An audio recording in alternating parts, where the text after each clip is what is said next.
Salut à tous, c'est Mythalman73 et on se retrouve pour un tutoriel sur PC pour apprendre à configurer la Livebox correctement. En l'occurrence ici c'est la Livebox, car il y a énormément de personnes qui, je sais, ont le NAT, par exemple je prends l'exemple de Call of Duty, le NAT strict ou modéré, et là on va apprendre à mettre le NAT ouvert qui est la meilleure connexion qu'on puisse avoir pour Call of Duty. Donc le NAT est strict, modéré ou ouvert selon le pare-feu de la box. Donc là on va apprendre à mettre une exception pour la box avec ce qu'on appelle une DMZ.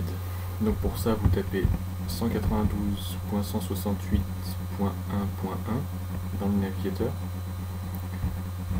Vous cliquez sur entrée, vous arrivez sur la page de la Livebox. Donc moi je prends l'exemple de la Livebox, après vous modifiez en fonction pour la Freebox, Netbox, etc. Donc là on arrive sur une page d'authentification. Alors si vous n'avez pas changé le mot de passe et l'identifiant, c'est par défaut admin et la même chose en mot de passe admin. Voilà, donc après vous avez toutes les infos. On va dans configuration et ici vous avez les appareils connectés, mais bon ça marche pas tout le temps, hein, il faut pacifier. Alors paramètres avancés, et là il faut qu'on crée une IP statique car la DMZ reste sur une IP statique, elle ne peut pas, ça marche difficilement avec l'adresse MAC. Donc là je vais ajouter ma PS3, oui, parce que il faut savoir que c'est très déconseillé d'ajouter une DMZ pour un ordinateur. Il faut plutôt le faire pour une console. Et là, une fois que vous l'avez fait sur une console, c'est vraiment pratique, car vous allez voir que votre connexion est plus réactive et tout. Et c'est vraiment très utile dans les jeux multijoueurs. Donc moi pour la PS3 j'ai mis par exemple ça comme adresse IP. Vous pouvez mettre n'importe quoi, moi j'ai mis 192.168.1.17.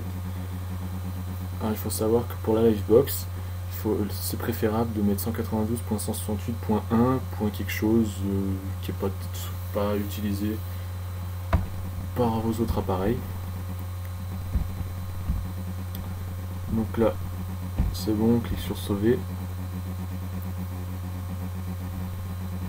Voilà, la page s'est rechargée. Donc là, la PS3 est en IP statique, elle sera toujours avec cette adresse IP là. Et maintenant, nous allons ajouter la DMZ. Alors toujours dans configuration Livebox paramètres avancés. Là ici, vous choisissez DMZ. Vous sélectionnez votre équipement. Voilà, c'est PS3 et créez la DMZ. Alors une DMZ, il peut y en avoir une seule par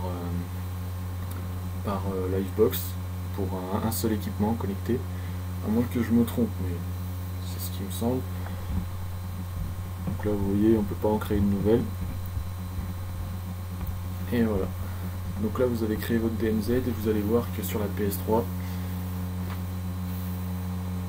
Call of Duty, au menu multijoueur ça sera écrit NAT ouvert tout le temps, et vous serez tout le temps sur cette adresse IP. Alors là on se déconnecte et voilà, c'est la fin du tutoriel. Merci à tous de l'avoir suivi, j'espère que ça vous aidera. Et on se retrouve pour d'autres vidéos sur ma chaîne. N'hésitez pas à vous abonner si mes vidéos vous plaisent ou quoi. Allez, ciao tout le monde.